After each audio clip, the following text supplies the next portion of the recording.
మరియు ఈ సమయం ఇచ్చిన అయ్యగారికి సంఘ సభ్యులందరికీ నా హృదయపూర్వక నిండు వందనాలండి. నేను మీకు తెలియకపోవచ్చు, ఇప్పుడే నా పరిచయం కూడా అయ్యింది. నాకు మీ పాస్టర్ గారు బాబాయ్ అవుతారండి. నేను ఎక్కువ అయ్యగారి కంటే బాబాయ్ అని పిలవడమే ఎక్కువ. బాబాయ్తో మాకు మంచి సన్నిహిత ఉంది.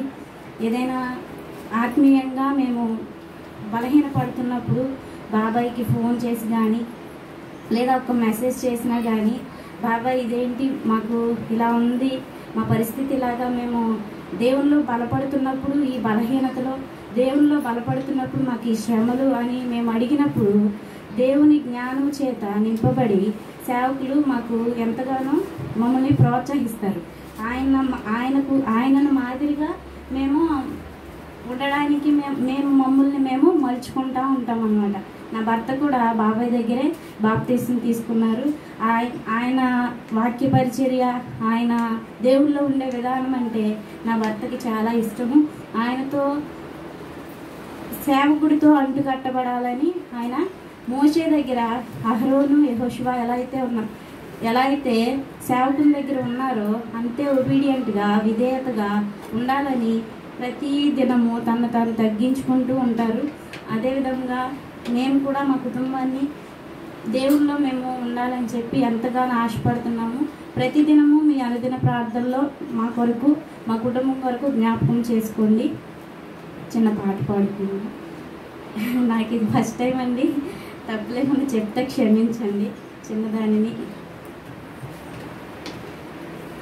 రాతి కుండను నేను ఖాళీ అయి ఉన్నాను, రాతి కుండను నేను ఖాళీ అయి ఉన్నాను, నింపుమా అంచుల వరకు, నింపుమా అంచుల వరకు, నీకింపుగా మార్చబడుటకు, నీకింపుగా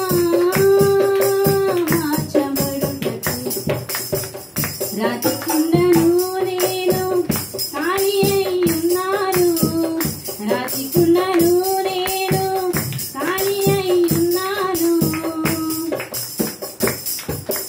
వేసిన ద్రాక్షను లోనికి చేరగా అంతరంగము చేదుగా మారెను, వేసిన ద్రాక్షను లోనికి చేరెను అంతరంగము చెడుగా మారెను, మాధుర్యం పంచుటకు తగిన పాత్రగా, మాధుర్యం పంచుటకు తగిన పాత్రగా, శుభ్రము చేయుము నన్ను శుభ్రము చేయుము, శుభ్రము చేయుము నన్ను శుభ్రము చేయుము, నింపుమా అంచుల వరకు, నన్ను నింపుమా అంచుల వరకు, నీకింపుగా మార్చబడుటకు, నీకింపుగా మార్చబడుటకు, రాతి కుండను నేను ఖాళీ అయి ఉన్నాను, రాతి కుండను నేను ఖాళీ అయి ఉన్నాను, నింపుమా అంచుల వరకు, నన్ను నింపుమా అంచుల వరకు, నీకింపుగా మార్చబడుటకు, నీకింపుగా మార్చబడుటకు. హల్లెలూయా. నాకు ఇచ్చిన మాట 6వ మాట, యోహాను సువార్త 19వ అధ్యాయము 30వ వచనము. యోహాను సువార్త 19వ అధ్యాయము 30వ వచనము. యేసు ఆ చిరక పుచ్చుకుని సమాప్తమైనది అని చెప్పి తల వంచి ఆత్మ అప్పగించెను. చిన్ని ప్రార్థన అండి. స్తోత్రం స్తోత్రం మహాపరిశుద్ధుడా, గొప్ప శక్తివంతుడా ప్రభువా, అల్పురాలను అయోగ్యురాలను అయా పెంట కుప్పతో సమానమైన దానిని ప్రభువా ఇదిగో నాయన నిలువబడి అయా నీ శిలువ ధ్యానముల్లో ప్రభువా ఈ 6వ మాటను నేను ప్రభువా నీ ప్రజలతో పంచుకొనిచుండగా అయా ఇదిగో నద్దిదానను అయా ఇదిగో తండ్రి అల్పురాలను ప్రభువా బలహీన దానిని ప్రభువా నన్ను జ్ఞాపకం చేసుకుని ఇదిగో ప్రభువా అయా నా నోటిని నీ బోరగా వాడుకోమని అలాగే తండ్రి అయా సమయోచితమైన జ్ఞానముతో నన్ను నింపమని ప్రభువా నాలో ఉన్న దడను వణుకును సాతాను ఆత్మను ప్రభువా లయపరిచి నాయన ప్రభువా నీ పరిపూర్ణమైన పరిశుద్ధాత్మతో నింపమని నజరేయుడైన యేసు నామములో అడిగి వేడుకుంటున్నాను తండ్రి ఆమేన్. సమాప్తమైనది. సమాప్తమైనది అనగా అర్థము ముగించబడినది అని అర్థం. సమాప్తమైనది అంటే ఇంకా ఏమీ లేదు అని అర్థం. ఇప్పుడు ఏఎన్డి అంటే మరియు అని అర్థం. ఈఎన్డి అంటే అర్థం ముగింపు అని అర్థం. ఇక్కడ ఇంగ్లీష్ బైబిల్లో ది ఎండ్ అని ఉంటుంది, అంటే ఇక్కడతో ఇది ముగించబడింది అని అర్థం. ఇప్పుడు అంటే మరియు అంటే ఇప్పుడు నేను మరియు అర్చన ఇద్దరం ఉన్నాం ఇక్కడ. అంటే నాతో పాటు ఇంకొక వ్యక్తి కూడా ఉన్నారు అని చెప్పడానికి మరియు అని మనం ఉపయోగిస్తున్నాం. అలాగే ఇక్కడ ఎండ్ అంటే సమాప్తం, ముగింపు అంటే అక్కడ ఇంకా ఏమీ లేదు అంటే ఇంకా అక్కడితో అన్నీ అయిపోయినాయి అని అర్థం. ఇప్పుడు యేసుప్రభు వారు ఈ లోకానికి పరిశుద్ధినిగా వచ్చారు. కన్యకైన తల్లి గర్భంలో ఆయన ఏ పాపము లేనివాడిగా వచ్చి ఈ లోకంలో పుట్టి ఆయన శరీరధారిగా మనం పడిన శ్రమలన్నీ ఆయన పడ్డాడు. ఉపమాన రీతిగా సువార్త ప్రకటించారు, ఆశ్చర్యకార్యాలు చేశారు, చాలా విధములైన సమస్యలు ఆయన తీర్చారు ఈ లోకంలో ఉన్నంత వరకు. కానీ ఆయన వచ్చిన పరిస్థితి, ఆయన ఎలా చనిపోతాడనే పరిస్థితి దేవుడికి తెలియదు అని అనుకుంటాం.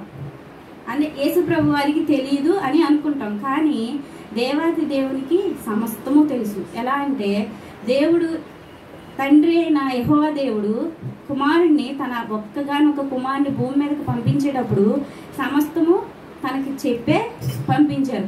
అప్పుడు ఈయన ఈ భూమిలోకి వచ్చిన తర్వాత కన్యకైన మరియ గర్భంలో పుట్టిన తరువాత ఆయన పరిచర్య చేస్తుండగా శిష్యులతో జనసమూహములతో నేను అప్పగించబడతాను, నేను ఒకరోజు సిలువలో బలియాగం అవుతాను అని జనసమూహాలతో శిష్యులతో చెప్తారు. కానీ ఆ జనసమూహము శిష్యులు ఆ మాటలను గ్రహించరు, ఆ మాటకి అర్థము వారు గ్రహించరు. ఉపమాన రీతిగా ఎన్నో విధమైన సువార్తలు ఆయన చేశారు. విత్తువాడు ఉపమానము, అలాగే చాలా ఉపమానాలు ఉన్నాయి.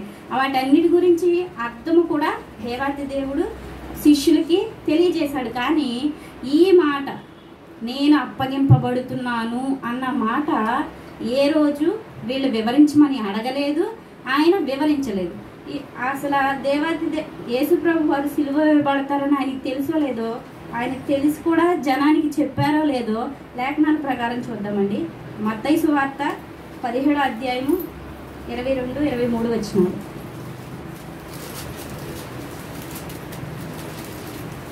మత్తయి సువార్త 17వ అధ్యాయము 22-23 వచనాలు.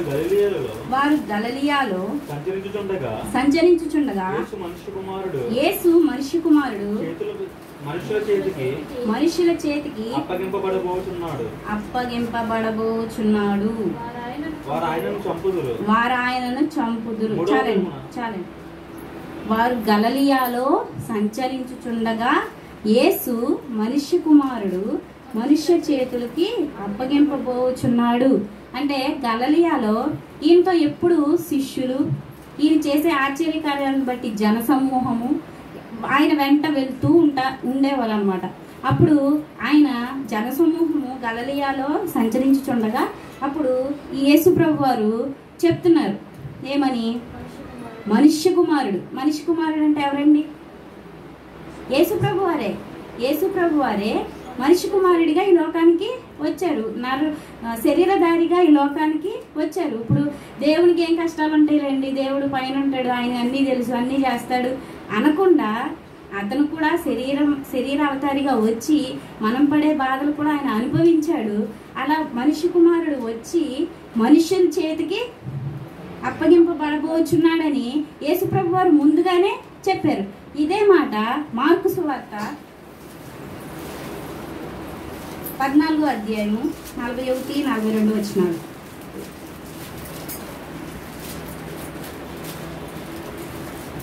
మార్కు సువార్త 14వ అధ్యాయము 41-42. ఆయన మూడవసారి వచ్చి మీరిక నిద్రపోయి అలసట తీర్చుకొనడి, ఇక చాలును, గడియ వచ్చినది. ఇదిగో మనుష్య కుమారుడు పాపుల చేతికి అప్పగింపబడుచున్నాడు. లెండి వెళ్ళుదాం. చాలండి.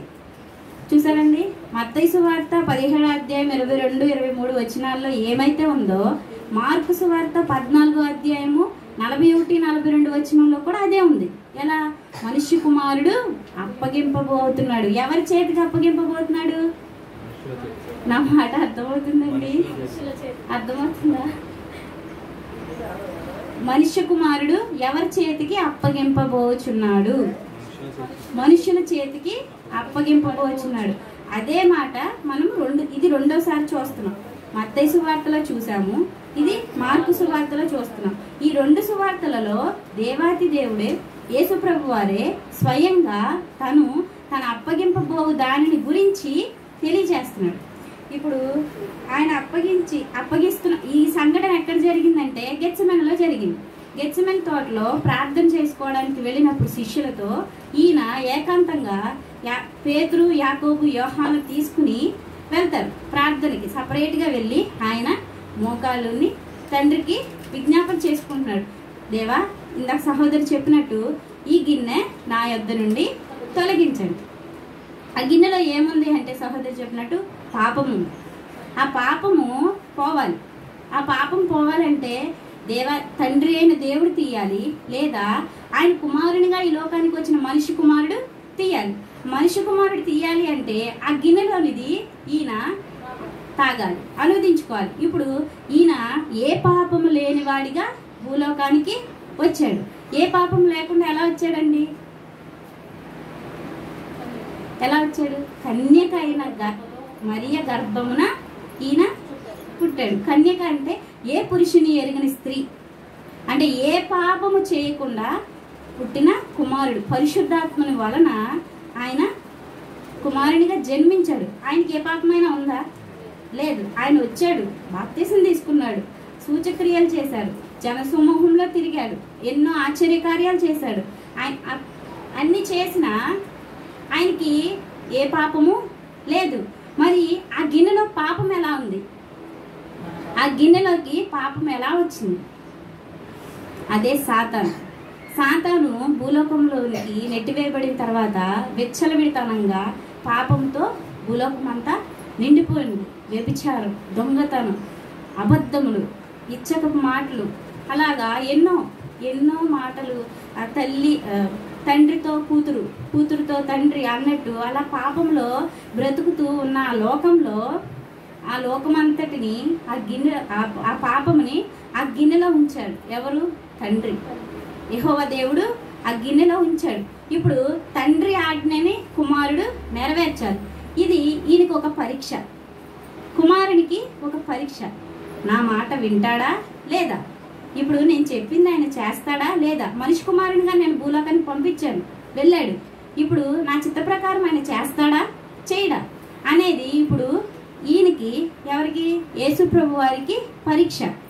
ఆ గిన్నెలోనిది ఈయన తాగుతాడా లేదా గిన్నె నాకు తిరిగి ఇచ్చేస్తాడా అని. నేను ఎన్నుకున్న మనిషి సరైన వాడా కాదా అని తండ్రి పరీక్షిస్తున్నాడు. ఈ లోకంలో మనకు వచ్చే శ్రమలు కూడా దేవుడి అనుమతితోనే వస్తాయి. వాటిని మనం ఎలా జయించాలి అంటే యేసు ప్రభు గారు మాదిరి చూపించారు. ఎలాగా? గెత్సెమనే తోటలో ఏకాంతంగా వెళ్ళి ప్రార్థన చేస్తూ తన శిష్యులతో కూడా చెప్పారు. ఏమని? ప్రార్థన చేయుడి, మెలకువగా మీరు శోధనలో పడకుండా ఉన్నట్లు మెలకువ కలిగి ప్రార్థించండి అని శిష్యులకు చెప్పి ఈయన కూడా వెళ్ళి యేసు ప్రభు గారు ఆజ్ఞ ఇవ్వడమే కాదు, ఆయన కూడా ప్రార్థన చేసుకుంటున్నారు. ప్రార్థన చేసుకుంటున్నప్పుడు ఆ గిన్నె కోసం దేవునితో మాట్లాడుతున్నాడు. ప్రభువా, తండ్రి, ఈ గిన్నె నాకు ఎందుకు ఇచ్చావు? ఈ గిన్నె ఇప్పుడు నా యొద్ద నుంచి మీరు తీసేయండి, మీ చిత్తమైతేనే. ఎంత ఒబీడియంట్గా ఉన్నాడో చూడండి, ఎంత విధేయత కలిగి ఉన్నాడో చూడండి. దేవా తండ్రి, నీకు ఇష్టమైతేనే. మనము మన తండ్రి దగ్గర ఏమైనా కావాలి అంటే మనం ఏమని అడుగుతాం? నాకు అది కావాలి అంతే అంటాం. కానీ ఈయన ఎంత విధేయతగా అడుగుతున్నాడో చూడండి. నీకు ఇష్టమైతేనే ఇది నా యొద్ద నుంచి తీసివే అని అడుగుతున్నాడు. అలా ప్రార్థిస్తున్నప్పుడు కొంత సమయంలో శిష్యులు ఏం చేస్తున్నారని బయటకు వచ్చి చూస్తున్నప్పుడు వాళ్ళు ఏం చేస్తున్నారు? గాఢ నిద్రలో ఉన్నారు. అప్పుడు వచ్చి ఈ మాట పలుకుతున్నాడు, మనుష్య కుమారుడు మనుష్యుల చేతికి అప్పగింపబో సమయం వచ్చేసింది. ఇంకా లేకండి, ప్రార్థన చేయొద్దు, మీరు ప్రార్థన చేసే సమయం అయిపోయింది, ఇంకా లేకండి, మనం వెళ్ళి నేను అప్పగింపబడుతున్నాను, లేకండి ఇంకెళ్దాము అని చెప్పి మాట్లాడుతున్నా మాట అనమాట. దేవాతి దేవుడు ఈ లోకానికి మన పాపం నిమిత్తమై వచ్చాడు. గురువారం సాయంత్రం ఈ గెచ్చమని తోటలో జరిగేదంతా గురువారం నైట్ అండి. అంటే నిన్నటి సాయంత్రం సమయం నుంచి ఈ సంఘటన అంతా జరుగుతుంది గెచ్చమని తోటలో. శుక్రవారం ఉదయం 6 గంటలకి యేసు ప్రభు గారిని ప్రధాన యాజకులు వాళ్ళందరూ వచ్చి, భటులు వాళ్ళందరూ వచ్చి ప్రభు గారిని తీసుకుని ఉదయం 6 గంటలకి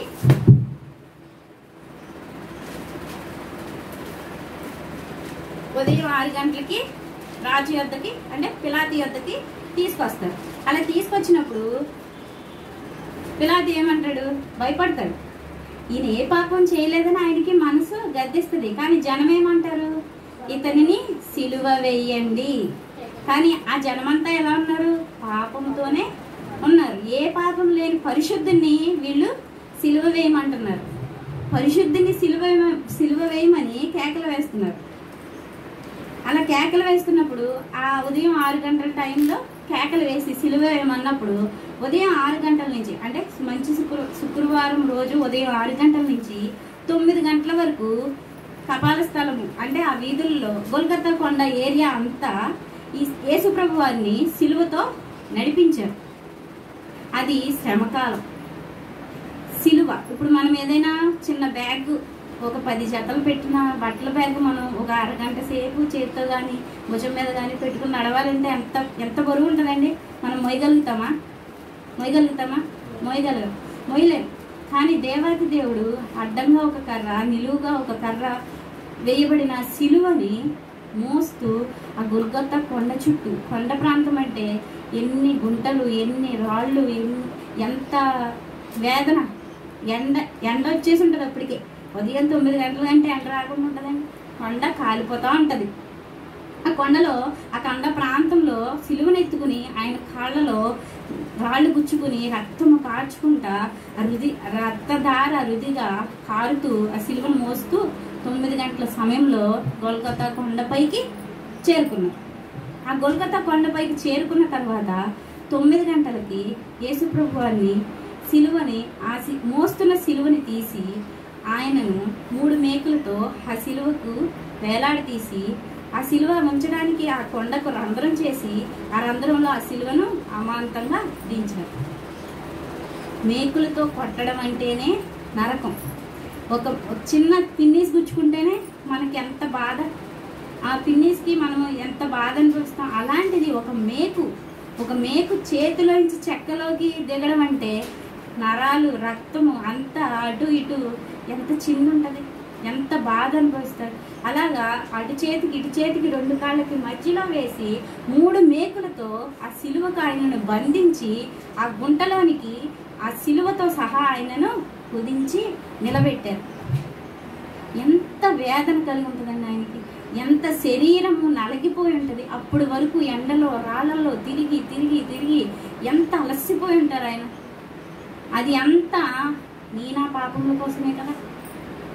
ఆ శ్రమ అంతా ఆయన అనుభవించాల్సిన అవసరం లేదు. దేవుని ఏకైక కుమారుడు ఆయన, యెహోవా తండ్రి ఏకైక కుమారుడు. ఆ శిలువయాగం ఆయన చెందాల్సిన అవసరం లేదు. కానీ నీ కోసం, నా కోసం ఆయన రక్తాన్ని చిందించాడు. అంతటి వేదనను, అంతటి బాధను ఆయన భరించారు.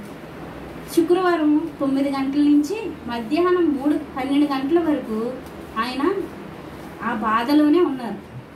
12 గంటల నుండి మధ్యాహ్నం 3 గంటల వరకు చీకటి కమ్మింది. చీకటి దేనికి సాదృశ్యం అంటే ఇందాక సహోదరు చెప్పినట్టు పాపమునకు సాదృశ్యం, అలాగే తీర్పునకు కూడా సాదృశ్యం. తీర్పునకు కూడా చీకటిలో చేసే క్రియలు మనము ఎవరికి తెలియదులే అనుకుంటాం, కానీ నిన్ను నన్ను చూస్తున్న దేవునికి సమస్తము తెలుసు. ఆయన అన్నీ గమనిస్తూనే ఉంటాడు. అలా 12 గంటల నుండి మధ్యాహ్నం 3 గంటల వరకు ఏం జరిగిందో చూద్దాం రండి. లేఖనాల ద్వారా చూద్దామండి. లోకాసు వార్త 22వ అధ్యాయము 53వ వచనం. ఫాస్ట్గా చెప్పేస్తానండి.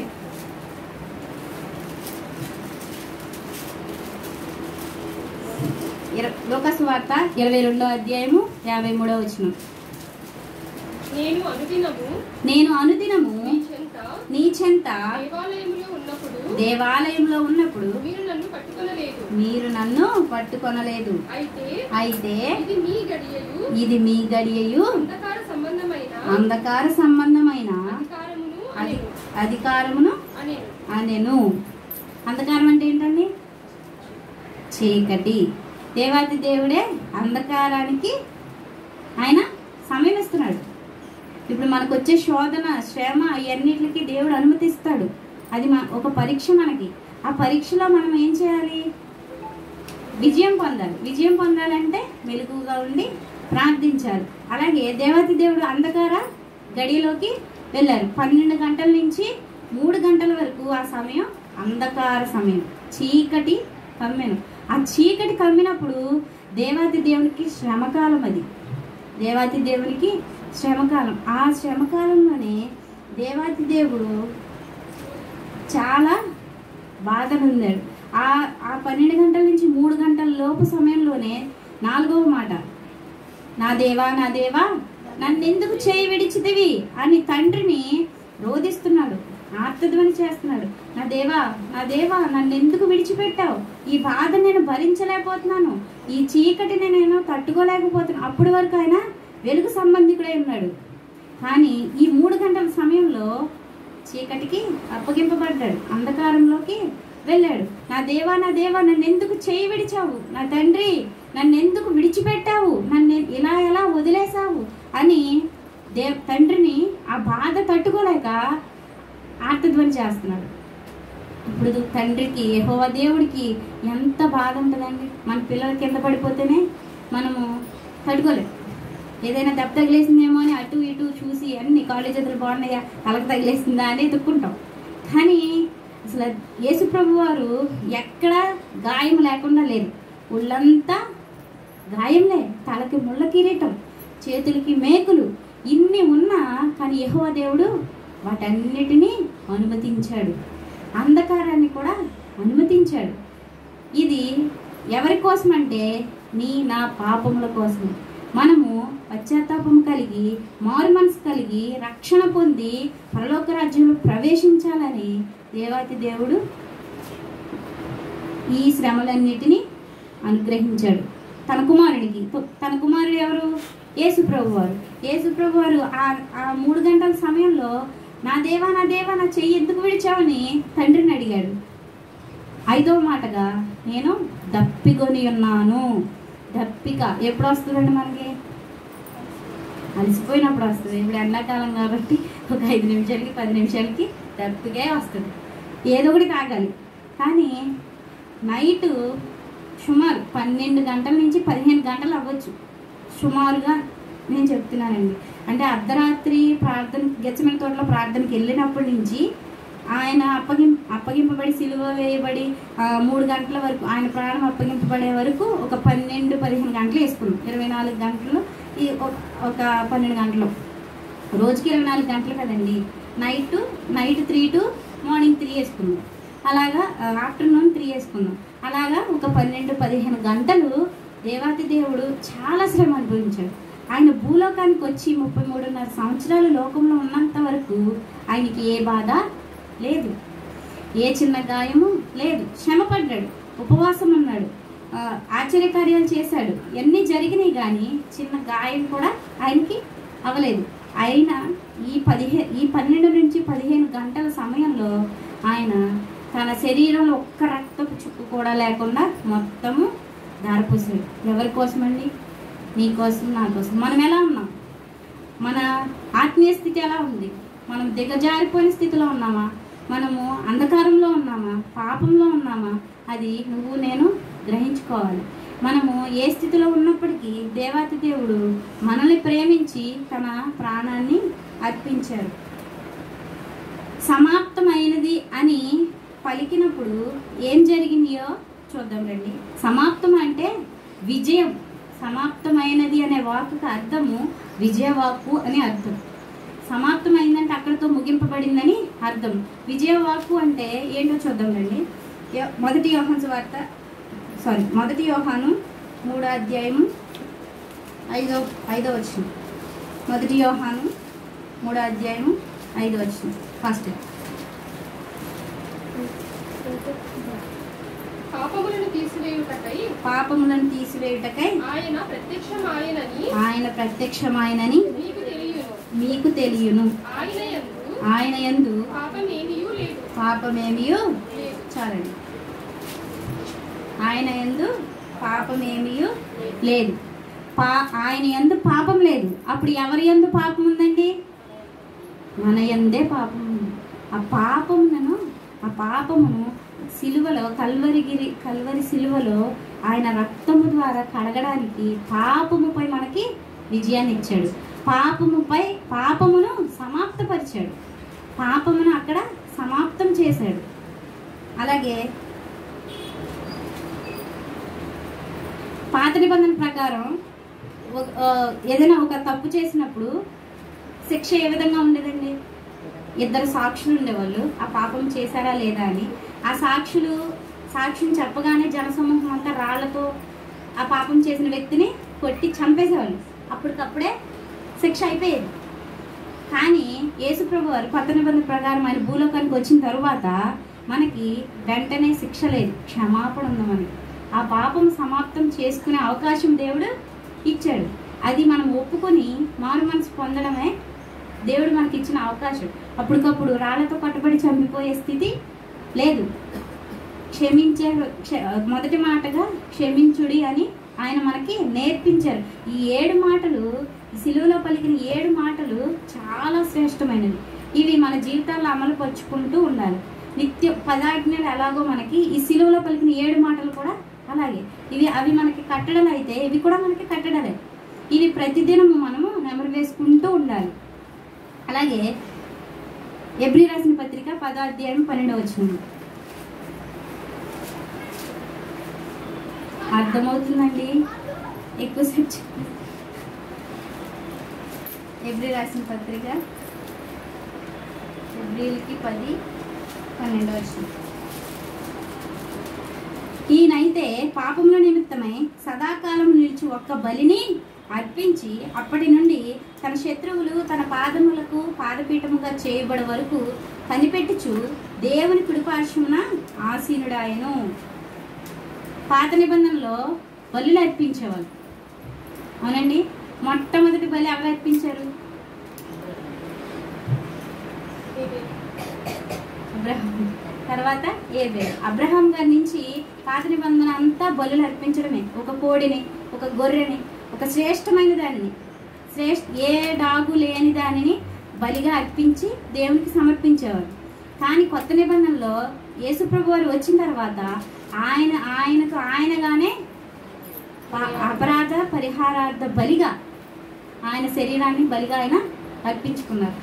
వాటి వల్ల మనకి విమోచన కాదు. అక్కడతో పాత నిబంధన ఇంకా బలిలు అర్పించక్కర్లేదు. మీరు మీ మనసుని, మీరు పాపంతో నింపుకున్న మీ మనసుని పశ్చాత్తాపంతో, మారు మనసుతో, రక్షణతో, బాప్తిజంతో ఇన్ని స్టెప్పుల ద్వారా మీరు బలి అర్పించవచ్చు. మీరు వేరొక దాని రక్తాన్ని చిందించక్కర్లా. నేను మీ కొరకే నా రక్తాన్ని, శరీరధారిగా పుట్టిన నేను నా రక్తాన్ని సమర్పించాను. కాబట్టి మీరు మారు మనసు పొంది, రక్షణ పొంది, బాప్తిజం పొంది పరలోక రాజ్యంలో ప్రవేశించాలని ఆయన బలిని సమాప్తం చేశాడు. బలి చేసే విధానాన్ని ఆయన, అంటే గొర్రె రక్తాన్ని, మేక రక్తాన్ని కాకుండా ఆయన రక్తం ద్వారా బలిని సమాప్తము చేశాడు. అలాగే 1 కొరింథీ 15:55. 1 కొరింథీ 15:55 ఇంటికాడ చదవండి. దేవాతి దేవుడు మరణం కొరకు ఇక్కడ సెలవిస్తాడని, ఓ మరణమా నీ విజయం ఎక్కడా, ఓ మరణమా నీ ముళ్ళు ఎక్కడా అని ఈ 1 కొరింథీలు 15:55 వచనంలో ఉంటుందండి. మరణాన్ని గురించి దేవాతి దేవుడు ఈ వాక్యంలో సెలవిస్తున్నాడు. ఈ మరణాన్ని కూడా దేవాతి దేవుడు సమాప్తం చేశాడు. ఎలా అంటే ఒక తండ్రి కుమారులు ఇద్దరు బయట పార్క్లో లేదా బయట ఎక్కడైనా ఆడుకుంటా ఉన్నారు. అలా ఆడుకుంటున్నప్పుడు ఒక కందిరేగ వచ్చి కుమారుని కొట్టడానికి, అంటే ఆ బిడ్డను కొట్టడానికి ట్రై చేస్తుంది. చుట్టూ తిరుగుతుంది. కందిరేగలు తెలుసు కదండి, తేనెటీగ అంటాం మేము. కందిరేగ తేనెటీగ అవి కొట్టడానికి ట్రై చేస్తా చుట్టూ తిరుగుతుంది. అప్పుడు తండ్రి ఆ బాబు దగ్గరికి వచ్చే సమయానికి తన చెయ్యిని అడ్డు పెడతాడు. అలా చెయ్యిని అడ్డు పెట్టినప్పుడు ఆ కందిరేగ ఆ తండ్రి చేతిని ముట్టుకున్నప్పుడు అక్కడ ఆ తండ్రిని ముట్టుకున్నప్పుడు అక్కడ ముళ్ళు విరిగిపోతుంది. ఆ ముళ్ళు విరిగిపోయినప్పుడు బాధంతా తండ్రి తీసుకున్నాడు. తన బిడ్డకి ఏమీ కాలేదు. అప్పుడు ఆ ముళ్ళు ఇరిగిపోయినాక బిడ్డకి తెలియదు కదా ముళ్ళు ఇరిగిపోయింది, ఇంకా ఆ కందిరేగ ఏం చేయదు అని. బిడ్డ చుట్టూ మళ్ళీ తిరుగుతుంది ఆ కందిరేగ. అప్పుడు ఆ తండ్రి చెప్తున్నాడు, నువ్వు భయపడకు కుమారుడా, ఆ కందిరేగ ముళ్ళు నా శరీరంలో దిగింది, ఆ కందిరేగ ముళ్ళు నా శరీరంలో దిగింది, నిన్ను ఆ కందిరేగకి ఏమీ చేయలేదు, అది నేను నీ మీద వాలినా అది నిన్నేమి చేయలేదు, దాని ముళ్ళు నా శరీరంలో విరవబడింది, దాని విషము నేను తీసుకున్నాను, నీకేమి కాదని చెప్పి ఆ కుమారుడికి ధైర్యాన్ని చెప్తాడు. అప్పుడు ఆ కుమారుడు ఆ కందిరేగ ఎటు వెళ్తే అటు, అటు వెళ్తే ఇటు తిరుగుతాడు. ఆ ముళ్ళు తన శరీరంలో ఉన్నంతసేపు తన బిడ్డకు హాని కలగదు అని ఆ తండ్రి నమ్ముతున్నాడు.